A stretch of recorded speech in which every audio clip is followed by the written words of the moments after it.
Bienvenue sur Nexus des Savoirs.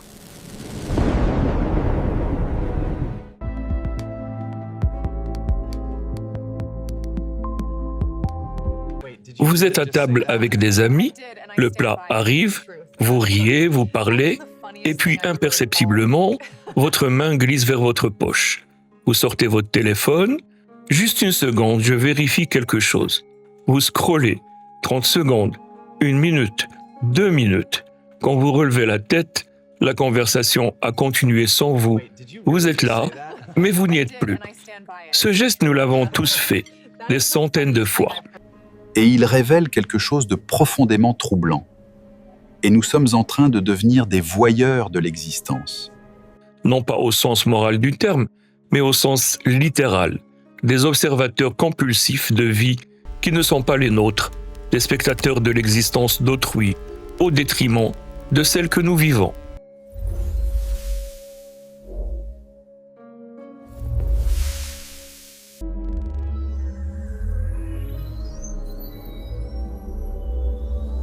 Les neurosciences révèlent quelque chose de fascinant. Lorsque nous regardons une photo de vacances paradisiaques sur Instagram, notre cerveau active partiellement les mêmes zones que si nous vivions l'expérience. C'est ce qu'on appelle la résonance neuronale, notre capacité à simuler mentalement les expériences d'autrui. Dans un contexte ancestral, ce mécanisme était précieux. Il nous permettait d'apprendre par observation, de développer l'empathie, de nous préparer à des situations que nous n'avions pas encore vécues. Autrefois, la chasse était solitaire et dangereuse. Mais nous avons appris que collaborer, c'est survivre. Mais voici le piège.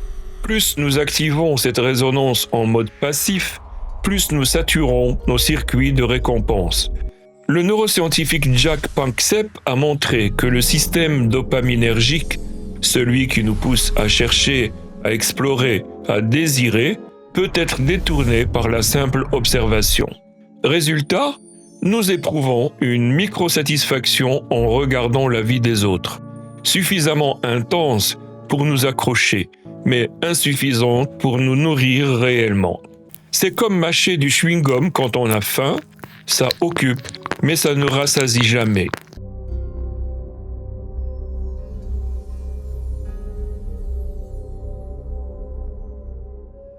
Et pendant ce temps, quelque chose de plus grave se produit. Chaque minute passée à observer la vie des autres est une minute volée à la construction de la nôtre. Non pas dans un sens productiviste, il ne s'agit pas de optimiser chaque instant, mais dans un sens existentiel. Vivre, c'est être présent, c'est sentir la texture du moment, le goût de ce que vous mangez, le ton de la voix de votre interlocuteur, la qualité de la lumière à cette heure précise. C'est ce que les philosophes phénoménologiques appellent l'être au monde. Or, le voyeurisme digital crée une forme d'amnésie existentielle. Vous traversez des heures, des journées entières, sans avoir réellement habité votre vie. Vous étiez là, mais vous n'y étiez pas. Vous étiez ailleurs, dans les fragments de vie des autres.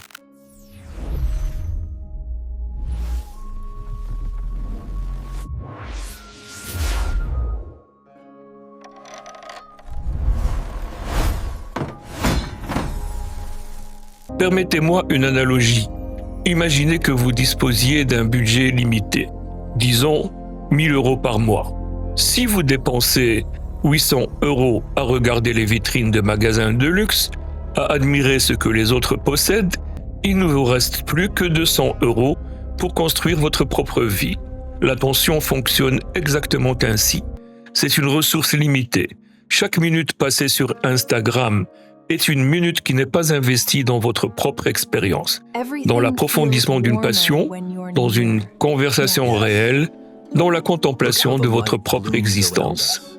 La philosophe Simone Weil écrivait « L'attention est la forme la plus rare et la plus pure de la générosité. » Mais à qui offrons-nous cette attention aujourd'hui ? Aux algorithmes qui nous exposent à des vies idéalisées ou à notre propre présence au monde ?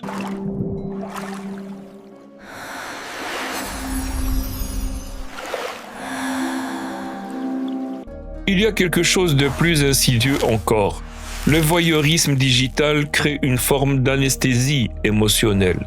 À force de voir des vies extraordinaires défiler, votre propre vie, par contraste, vous semble fade, insignifiante, ennuyeuse.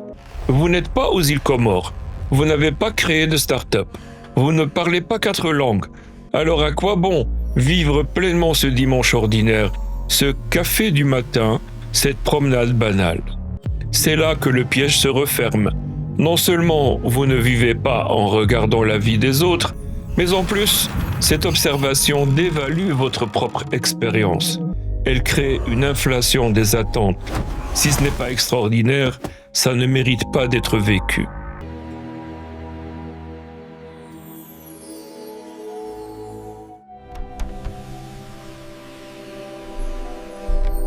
Je voudrais vous proposer une expérience simple. Demain matin, avant de consulter votre téléphone, fermez la fenêtre sur le monde digital. Ne regardez pas ce que les autres font. Concentrez-vous uniquement sur ce que vous vivez. Sentez l'eau de la douche sur votre peau. Goûtez vraiment votre café. Observez la lumière qui entre par la fenêtre. Écoutez les sons autour de vous. Faites cela pendant 1 heure. Juste 1 heure de présence pure à votre propre existence, sans comparaison, sans voyeurisme. Et observez ce qui se passe. Vous découvrirez probablement quelque chose de surprenant.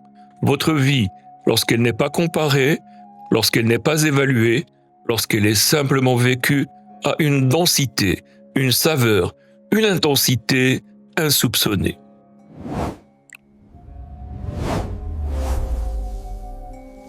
De voyeur à acteur.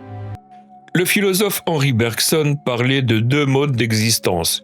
Celui de l'homo faber, l'humain qui fait, qui agit, qui crée, et celui du spectateur passif.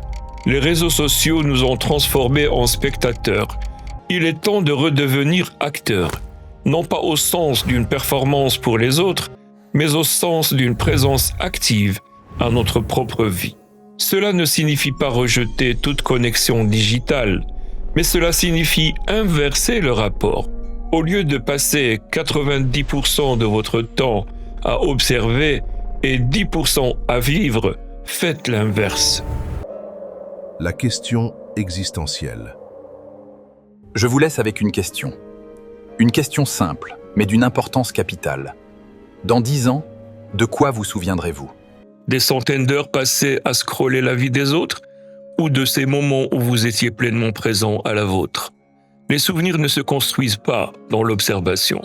Ils se construisent dans l'expérience, dans la présence, dans ce moment. Je suis là, vraiment là. Et ce qui se passe maintenant, même si c'est ordinaire, mérite toute mon attention. Parce que notre vie, cette vie unique qui est la vôtre, ne se vit qu'une fois. Et elle se vit maintenant, pas sur l'écran, mais ici, dans le réel. Fermez la fenêtre sur les autres. Ouvrez la porte sur vous-même. Sur ce, je vous dis au plaisir de vous retrouver très bientôt sur Nexus des Savoirs.